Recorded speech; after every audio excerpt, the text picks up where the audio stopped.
February महिना म्हणजे प्रेम करणाऱ्या व्यक्तींचा महिना. फेब्रुवारी महिन्यात अनेक प्रेमी युगल आपापल्या पद्धतीने प्रेम व्यक्त करत असतात. आज व्हॅलेंटाईन डे निमित्त कोल्हापुरातील आपण एका खास जोडप्याची लव्ह स्टोरी जाणून घेणार आहोत. प्रेमाला कोणती जात धर्म नसतो असे म्हणतात. साधारण कोणत्याही नवीन जोडप्याचे लग्न झाल्यानंतर फिरायला जाण्यासाठी कल असतो तो मनालीकडे.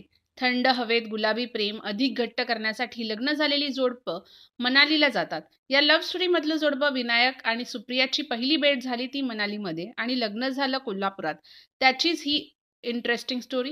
ही लव्ह स्टोरी आहे एप्रिल 2012 मधील. कोल्हापूरचा विनायक धोंडीराम कालेकर आणि सांगलीची सुप्रिया चंद्रशेखर स्वामी या दोघांची. विनायक हा ॲडव्हेंचर टुरिझम आणि टूर्स अँड ट्रॅव्हल्स चालवणारा मुलगा. 2012 साली विनायकने असाच एक मनालीचा ट्रेकिंग कॅम्प आयोजित केला होता. या कॅम्पमध्ये अनेक मुले-मुली, नवविवाहित जोडपी आली होती. याच कॅम्पमध्ये सुप्रिया स्वामी देखील सहभागी झाली होती. तिला ट्रेकिंगची प्रचंड आवड होती.